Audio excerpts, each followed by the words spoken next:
안녕하세요. 이도한 사역자입니다. 오늘은 영접 구원과 깨달음 구원에 대한 이야기를 해볼까 하는데요. 먼저 구원파 신도분들은 이 영접 구원이라는 말을 들었을 때 굉장히 거부감이 들고 반감이 들고 또 그건 잘못 믿는 것이고 굉장히 위험한 믿음이다 라고 생각을 하고 있습니다. 구원파 내에서 간증을 들을 때나 또 간증을 할 때도 주님을 영접했다. 이 영접했다는 말은 예수님을 인격적으로 만난다는 그런 말이거든요. 근데 이런 영접이라는 말을 쓰기를 굉장히 꺼려합니다. 간증할 때 말이죠. 간증할 때 대부분 어느 장소에 휴양회에서 어느 말씀, 어느 구절이 깨달아지면서 구원을 받았다.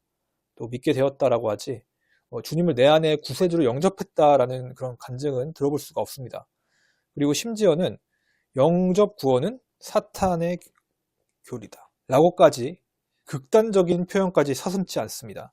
그 이유로는 왜 이 영접 구원을 사탄의 교리라고 하고 굉장히 거부감을 느끼고 있는 걸까요? 굉장히 피상적으로 단면만 보고 오해를 하고 있기 때문이에요.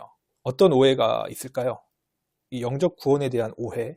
일단 이 영접 구원이라는 것을 내가 주님을 영접하겠습니다 라고 결심만 하면 그것이 구원이 된다고 믿는 것이다. 이거는 자기 결심이죠. 이렇게 설명하는 영접 구원은 주권이 하나님께 있는 것이 아니라 나에게 있는 것입니다. 이 자기 결심으로는 구원받지 못합니다.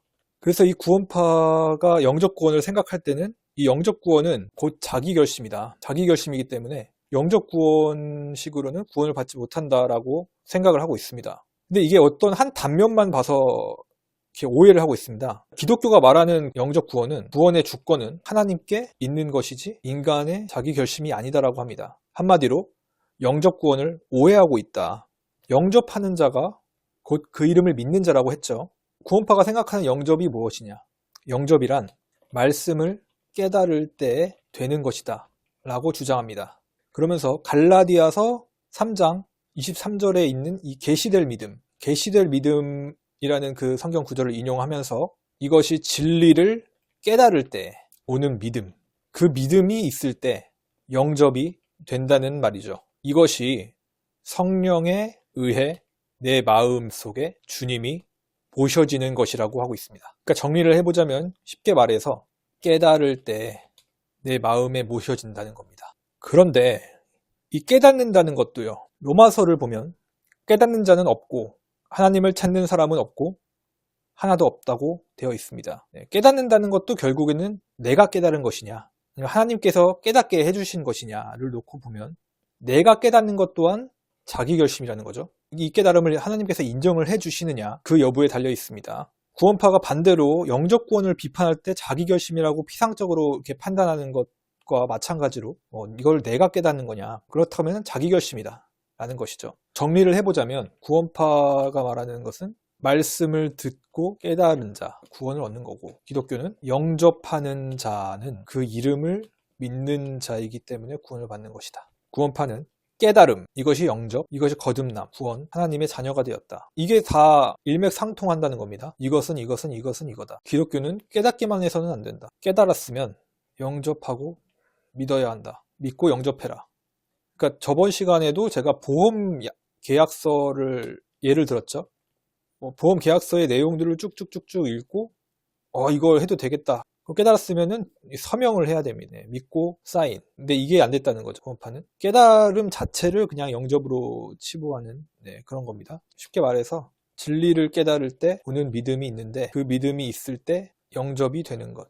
기독교는 진리를 깨달았으면 영접을 해라. 영접하는 자가 그 이름을 믿는 자들인 거다. 이런 차이가 있습니다. 자, 그러면 본격적으로 기독교가 말하는 그 영접의 본질에 대해서 과연 진짜 자기 결심이냐 그것에 대해서 제가 설명을 하기에 앞서 구원의 서정이라는 것을 잠깐 이야기를 해볼까 합니다. 이거는 신학 용어인데요. 자, 신학 얘기하니까 또 이제 거부감 들 거 충분히 압니다. 그렇기 때문에 이 영상을 한번 보고 오는 것을 추천드려요. 보시고 다시 한번 참고해 주시고 이 영상을 다시 보시는 것을 추천드립니다. 일단 소명이라는 부분인데요. 이거는 영어로는 콜링, 부를 소자에 생명할 때 명자입니다. 구원의 서정 같은 경우에는 제가 나중에 따로 설명을 할 부분인데요. 그 자기가 믿기로 결심한다는 그 자기 결심은 오해를 한 거예요. 정통 교회에서의 가르침은 절대 자기 결심이라고 단정짓고 말하지 않습니다. 오히려 그 반대죠. 웨스트민스터 신앙고백서의 제10장을 보면 유효한 부르심이라고 나옵니다. 간단하게 살펴보면 하나님께서는 자신이 정하신 적당한 때에 자신의 말씀과 성령으로 그들의 본성이 되었던 죄와 사망의 상태에서 예수 그리스도로 말미암아, 이 부분이 가장 중요하죠. 예수 그리스도로 말미암아 은혜와 구원에 이르도록 효과 있게 부르시기를 기뻐하신다. 이게 자기 결심이 아닌 거죠. 오직 예수, 오직 은혜. 자기 결심은 이제 주체가 사람입니다. 근데 여기서는 이제 주체가 예수 그리스도로 말미암아 그 은혜와 구원에 이르도록 효과 있게 우리를 부르신다고 하셨습니다. 이때 하나님께서는 자신의 일들을 이해하도록 그들의 마음을 영적으로 구원받는데 효과 있게 조명해 주신다. 그러니까 해 주신다는 거죠. 제가 이렇게 결심해서 한다는 것이 아닌 조명을 해 주신다는 겁니다. 또한 그들의 돌같이 굳은 마음을 제거하여 동시에 그들에게 살같이 부드러운 마음을 주신다. 그리고 그들의 의지를 새롭게 하고 게다가 자신의 전능하신 힘으로 그들에게 선한 것을 취하도록 결심하게 하여서 그들을 예수 그리스도에게로 효과 있게 이끄신다. 효과 있게 이끄신다. 그러니까 이끌려 온다지 내 결심이 아니라는 거예요. 그것을 불가항력적 은혜라고도 표현을 하는데, 또 웨스트민스터 소요리 문답도 보시게 되면은 효력 있는 부르심이란 무엇입니까? 이 효력 있는 부르심은 하나님의 성령의 역사이며 이 역사로 성령께서는 우리에게 우리의 죄와 비참함을 깨닫게 하고 죄와 비참함을 깨닫게 합니다. 이것이 회개로 이어지겠죠. 우리의 마음을 그리스도를 아는 지식으로 조명하며 우리의 의지를 새롭게 하여서 복음에서 우리에게 거저 제공되는 예수 그리스도를 믿도록 우리를 설득하고 더 나아가 우리가 예수 그리스도를 믿을 수 있게 해주십니다. 해주신 거지 자기 결심이 아니죠. 그래서 이 웨스트민스터 신앙 고백서와 소유리 문답에 있는 성경 구절들을 소개를 하면서 영상을 마칠까 하는데요. 디모데후서 1장 9절을 보면 소명으로 부르심, 아까 구원의 서정에서 소명이 나왔죠. 소명으로 부르심은 우리의 행위대로 하심이 아니오 오직 자기의 뜻과 영원전부터 그리스도 예수 안에서 우리에게 주신 은혜대로 하심이, 우리의 결심이 아닌 하나님의 은혜대로 우리를 부르시고 소명하셨다는 겁니다.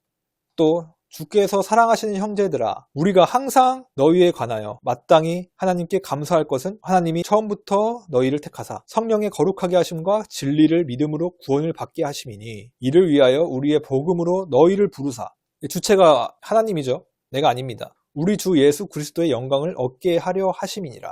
또 에베소서 1장 11절을 보면 모든 일을 그의 뜻의 결정대로 일하시는 이의 계획을 따라 우리가 예정을 입어 그 안에서 기업이 되었으니 우리 주 예수 그리스도의 하나님 영광의 아버지께서 지혜와 계시의 영을 너에게 주사 나의 의지가 아닌 계시의 영을 부어주셨죠. 하나님을 알게 하시고 너희 마음의 눈을 밝히사 그의 부르심의 소망이 무엇이며 성도 안에서 그 기업의 영광의 풍성함이 무엇이며 그의 힘의 위력으로 역사하심을 따라 믿는 우리에게 베푸신 능력의 지극히 크심이 어떠한 것을 너희로 알게 하시기를 구하노라. 나를 보내신 아버지께서 이끌지 아니하시면 아무도 내게 올 수 없으니 아버지께서 이끌지 아니하시면 아무도 내게 올 수 없다고 하죠. 자기 결심 아닙니다.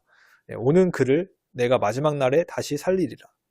그러니까 주체가 자기 결심이 아닌 겁니다. 영접 구원을 굉장히 크게 단면적으로 보고 그것은 자기 결심이다. 그렇게 믿고 있는 것은 잘못된 것이다 라고 하는데 영접 구원은 이제 그게 아니죠. 그 주체는 오직 하나님, 예수님입니다. 그래서 이게 굉장히 성급한 일반화의 오류를 범하고 있다고 저는 보고요.